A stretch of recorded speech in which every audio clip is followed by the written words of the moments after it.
Сауалдуу депутаттық сауал Қазақстан Республикасының премьер-министрі Бектеновке. Бүгінде азамат баласының тұрмыс тіршілігінің интернет құралдарынсыз елестету мүмкін емес. Оның ішінде әлеуметтік желілер қоғам өміріне дендеп енді. Мысалы, еліміз бойынша Инстаграмда 12,1 миллион, Фейсбукта 2,6 миллион, ал небәрі 2 жылдың ішінде ТикТокта 14,1 миллион азамат тіркелген. Әлеуметтік желі әрбір жанның ажырамас бөлігіне айналды. Елімізде мемлекет пен қоғам диалогының жаңа ұтымды каналы. Бұл бүгінгі өмір шындығы. Десек те таяқтың екі ұшы болатын секілді, олардың пайдалы жақтарымен қатар зияны да жеткілікті. Әлеуметтік желіге бесіктен белі шықпаған балалар мен әлі оң соңын танып үлгермеген жасөспірімдердің үйірі болуы ата-аналарды қатты алаңдатады. Шектеусіз таратылымдағы әлеуметтік желілер пайдалы білім алып, үнемі қозғалыста болуы тиіс балалардың алтын уақытын ұрлап қана қоймай, олардың денсаулығына, психикасына да теріс әсер етуде. Әсіресе балалар арасында кең танымалдылыққа ие TikToktың жастарымызға рухани зияны артып келеді. Өкінішке қарай, бүгінгі жастар ата-баба тәлімімен емес, негізінде TikTok арқылы тәрбиеленіп жатыр. Онда пайдалы контентпен қатар баланы жағымсыз әдеттермен теріс қылықтарға бастайтын бейне материалдарда аз емес. Түрлі ойындарды жарнамалау, онлайн казино, стримдер арқылы әдепсіз әрекеттер көрсету, тіпті порнография, суицидке шақыру, былапыт сөздер мен бей әдеп көріністерге толы рилстарда осы TikTok арқылы таралуда.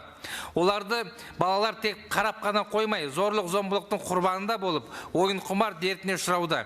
Біздермен көптеген ата, әже, әке, аналар кездескен сайын осы мәселені жиі көтеретін болды. Хайп қуып, пранк деген желеумен ар-ұяттан аттау әдетке айналды. Қоғамда жанашырлық, мейірім, қамқорлық, обал мен сауапты білу, ілтипат пен ізет орнына қатыгездік, озбырлық, өтірік, өсек, мақтаншақтық етек алып барады. Мектеп оқушылары арасында бір-біріне әлімжеттілік жасап, қатыгездік жасау фактілерді әлеуметтік желілер арқылы кең таралуда.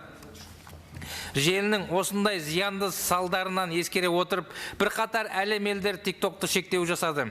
Мысалы, Үндістан ұлттық қауіпсіздігімен қатер төндіреді деп 2020 жылы TikToктан толықтай тыйым салды.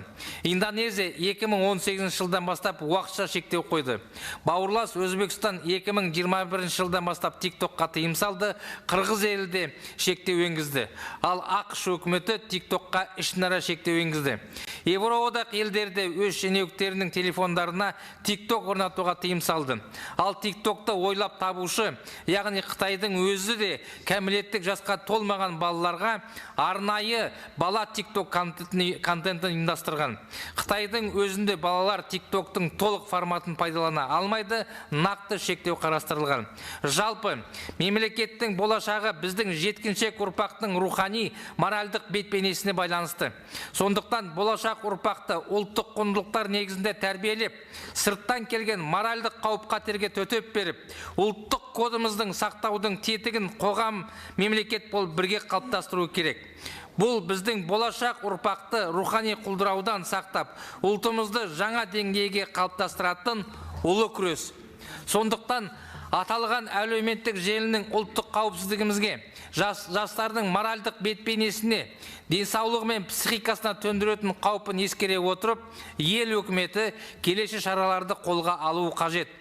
Жуырда қабылданған онлайн платформалар заңына сәйкес TikToктағы зорлық-зомбылықты, буллингті, әдепсіз халқымыздың моральдық құндылықтарына қарсы келетін, яғни заңға қайшы барлық контенттерге шектеу қою, балалардың санасын улайтын, түрлі теріс ағымдарға еліктіріп әкететін, олардың санасында қоғам туралы түсінікті дұрыс қалыптастырмайтын контентті бұғаттау, TikTokты кәмелеттік жасқа толмаған балалар үшін қатаң шектеу, немесе Қытай тәжірибесіндегідей балаларға арналған балама форматты ғана қолдануды енгізу.